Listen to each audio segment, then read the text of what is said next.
Shalom levoy navoy, Hashem lo yishmari.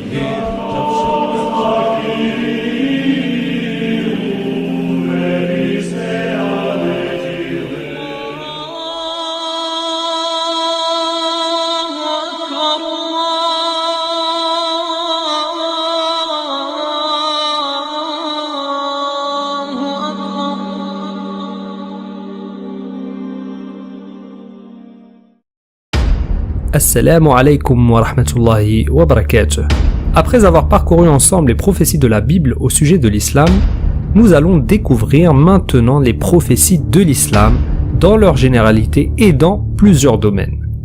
Ibn Hajar rahimahullah a dit il y a 7 siècles: il n'y a pas une époque qui passe sans qu'il n'y ait une nouvelle preuve dans le Coran qui prouve sa véracité. Donc à même un jour du dernier jour, une personne se manifestera et présentera de nouvelles preuves sans précédent qui témoignent de la validité du Coran et de la validité de l'islam que personne n'a jamais découvert auparavant. Les preuves de l'authenticité ne sont pas exclusives ni à une nation, ni à une époque, ni à un sujet particulier, mais au contraire, ces preuves apparaîtront dans toutes les nations, dans toutes les époques et dans tous les sujets. Nous allons analyser dans un premier temps le Coran, puis nous détaillerons ces analyses par la suite. Dans le Coran, il y a plus d'1 millier de versets traitant des questions liées au ciel, à la terre, aux montagnes, aux plantes, à la pluie, aux nuages, au développement embryonnaire humain, aux animaux et même aux insectes. Maintenant, rappelons l'espace-temps de l'émergence du Coran. Le prophète Mohammed sallallahu alayhi wa sallam vivait dans un environnement primitif, plein de mythes, de superstitions et de perceptions païennes. Mais les versets du Coran sont infaillibles à ce jour. Aucune contradiction, erreur scientifique, historique ou géographique n'a été retrouvée dans le Coran. Ce qui prouve que celui qui a révélé ce livre à son prophète est bien Allah Tout-Puissant, le Seigneur des cieux et de la terre, le Créateur de toutes choses, le premier et le dernier, et que son prophète Mohammed sallallahu alayhi wa sallam est bien véridique. Si le Coran était une création humaine, comme le croient les non-musulmans, il serait évidemment inspiré et rédigé selon la nature environnante avec toutes les ignorances, charlatanismes, tours de passe-passe et mythologie courantes à ce temps-là. On est bien d'accord. Dans cet épisode, nous allons prouver que le Coran est révélé par Dieu Tout-Puissant, subhanahu wa ta'ala.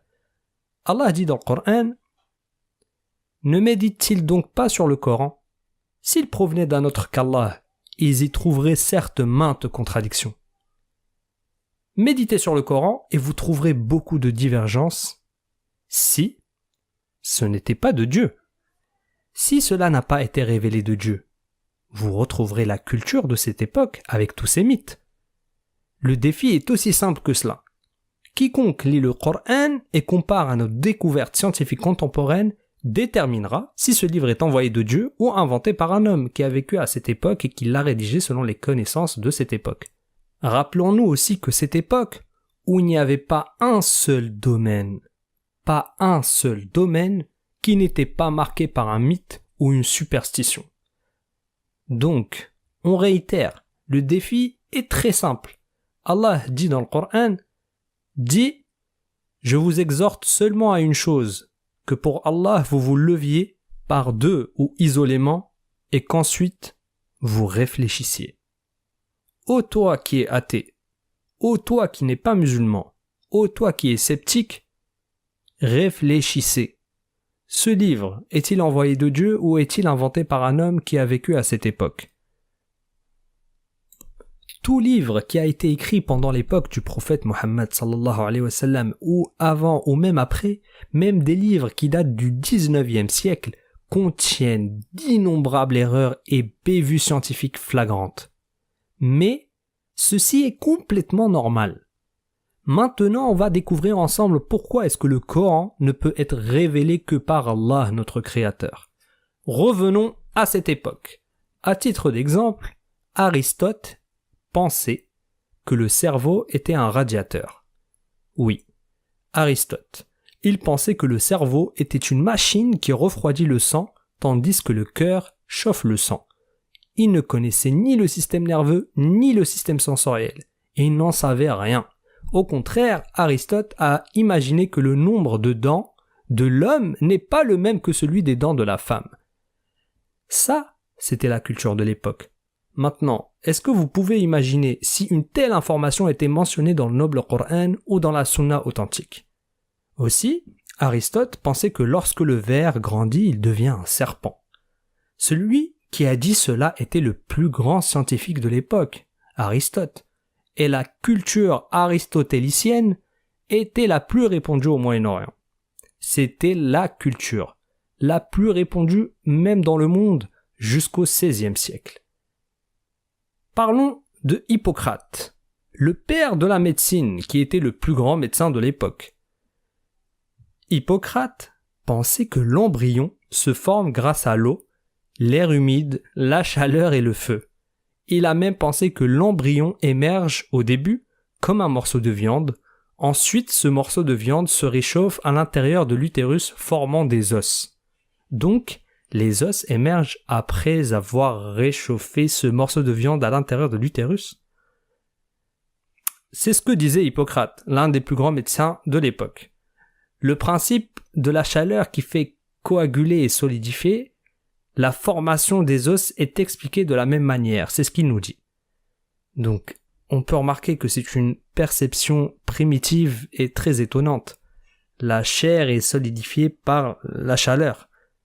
Et compte tenu de cela, des os émergent.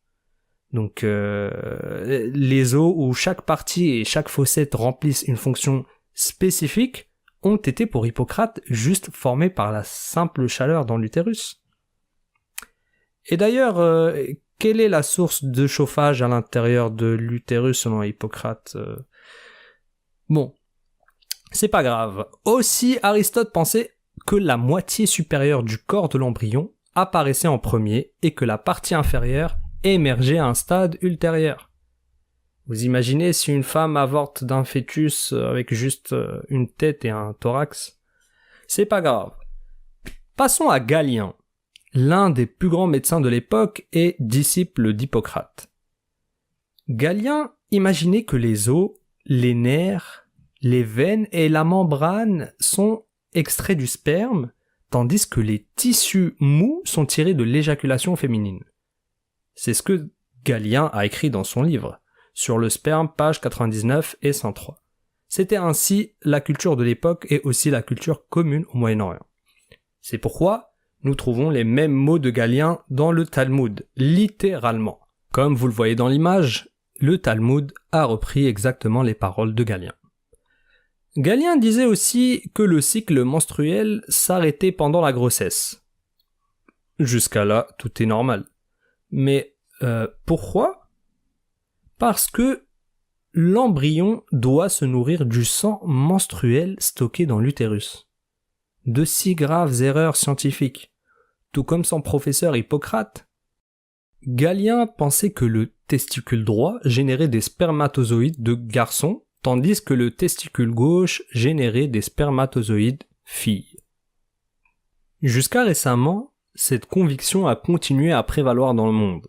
C'est pourquoi les Grecs et les Français avaient l'habitude de retirer le testicule gauche de peur d'avoir des filles. En parlant des spermatozoïdes, comment sont-ils produits?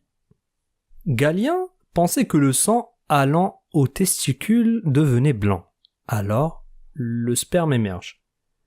Galien et Aristote croyaient aussi que le fœtus mâle se trouvait à droite de l'utérus, tandis que le fœtus féminin se trouvait à gauche. Autant de bêtises dont on sait avec certitude aujourd'hui qu'il s'agit d'erreurs scientifiques. Imaginez si un seul de ces mythes était mentionné dans le noble Coran. Ces mythes n'étaient-ils pas la culture de l'époque?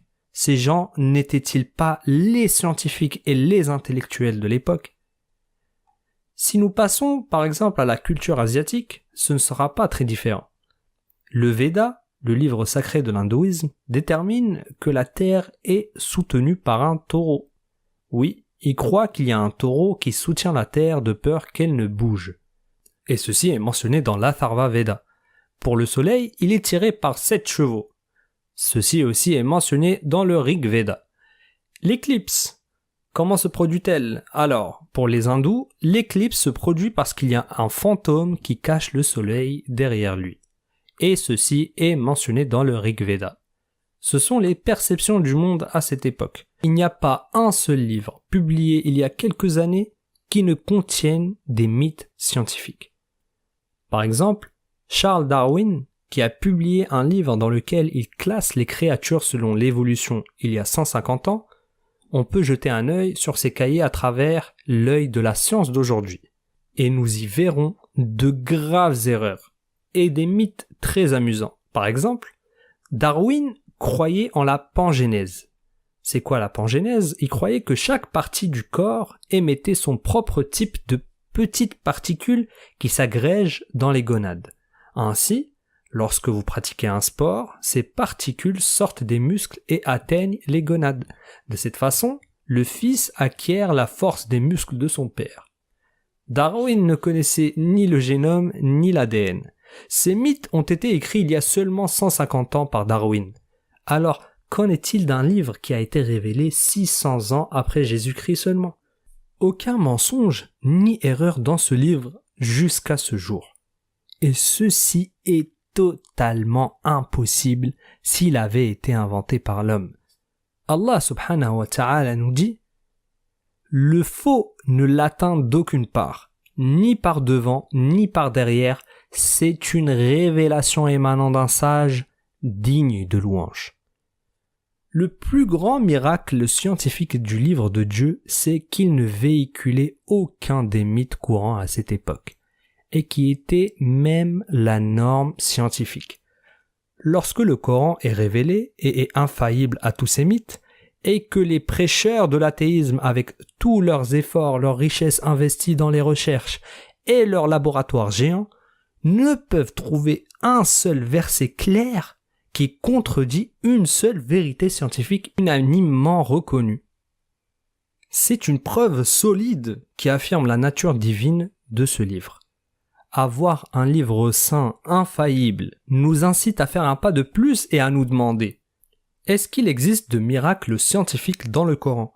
Est-ce que le Coran contient des découvertes scientifiques contemporaines? Si ce livre est infaillible et contient plus d'1 millier de versets qui traitent de questions scientifiques, on s'attend bien évidemment à ce que ces faits soient mentionnés dans le Coran. Mais avant cela, il faut qu'on comprenne la nature du texte coranique. C'est que le Coran ne choque pas directement le lecteur avec des connaissances scientifiques qui contredisent ce en quoi le lecteur croit, de peur que cela ne le conduise à accuser le Coran de mensonge, car celui qui accuse le Coran de mentir n'est pas musulman. Par conséquent, ces connaissances scientifiques sont mentionnées dans les versets comme des références que les gens peuvent utiliser et comprendre dès lors qu'ils aient fait des découvertes. Également, ces références ne sont pas destinées à des explications.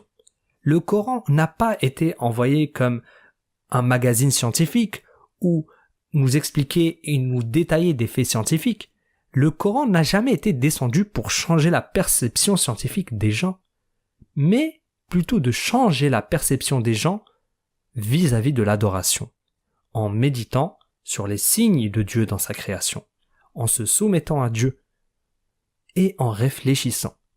Le Coran est un livre d'orientation pour adapter les connaissances et les comportements de l'humanité. Le Coran répond plutôt aux questions de comment obtenir le salut, comment élever son état spirituel et comment faire des bonnes actions et s'éloigner des péchés. Ça, c'est le but du Coran. Et lorsque Allah dans le Coran nous donne la voie de la guidance, il nous parle de la création des cieux, de la terre, des nuages, des montagnes, de la pluie, des plantes, des embryons et autres. Et c'est là où l'on retrouve les références scientifiques du Coran. Elles sont en accord avec ce que la science nous démontre. Méditer sur ces signes scientifiques mentionnés dans le Coran est une bonne chose, car ça augmente la certitude et guide vers l'islam. Cependant, et attention, l'observation et le suivi de ces signes se font avec certaines précautions. Il faut que l'affaire scientifique dont on parle soit à un haut degré de validité et de vérification, et cela doit aussi être mentionné dans le Coran dans un verset clair et direct. Et là, il y aura des gens bien sûr qui diront « Vous allez faire quoi si dans l'avenir, cette découverte scientifique est fausse ?» Il n'y aura pas lieu à cette objection si nous appliquons les précautions qu'on a citées précédemment. On lit les miracles scientifiques du Coran dans le but de les prendre en considération pour la méditation. Par exemple, les interprètes du Coran, lorsqu'ils ont cité des versets de la Bible pour confirmer la véracité de l'islam, ils ne les ont pas cités comme preuves, mais plutôt comme des éléments à prendre en considération et qui donnent à méditer. Le prophète sallallahu alayhi wa sallam dit, dans le hadith authentique, qu'il ne faut pas croire ni mécroire en ce que disent les gens du livre. Donc, quand les interprètes du Coran ont utilisé la narration des gens du livre concernant des versets spécifiques, ils n'ont pas prétendu que c'était la seule interprétation du verset, mais uniquement des éléments à prendre en considération et en méditation. Donc, acter que certains versets du Coran parlent de telle ou telle découverte n'est pas une méthodologie infaillible. C'est uniquement une déduction de leur part et pour laquelle on doit les remercier pour l'effort qu'ils ont fait. Il y a en effet des signes purement scientifiques mentionnés dans le Coran, qui s'accordent avec des découvertes scientifiques qui n'ont été découvertes que dernièrement. Et ça, c'est le sujet de l'épisode à venir, Inch'Allah. Nous discuterons des découvertes scientifiques dont les signes ont été mentionnés dans des versets tout à fait clairs dans le Coran. Méditer sur ces miracles est un effort loué, qu'Allah récompense en bien ceux qui le recherchent. Allah subhanahu wa ta'ala dit dans le Coran: nous leur montrerons nos signes dans l'univers et en eux-mêmes jusqu'à ce qu'il leur devienne évident que c'est cela, le Coran, la vérité. Ne suffit-il pas que ton Seigneur soit témoin de toutes choses? سأصرف عن آياتي الذين يتكبرون في الأرض بغير الحق وإن يروا كل آية لا يؤمنوا بها وإن يروا سبيل الرشد لا يتخذوه سبيلا وإن يروا سبيل الغي يتخذوه سبيلا ذلك بأنهم كذبوا بآياتنا وكانوا عنها غافلين والذين كذبوا بآياتنا ولقاء الآخرة حبطت أعمالهم هل يجزون إلا ما كانوا يعملون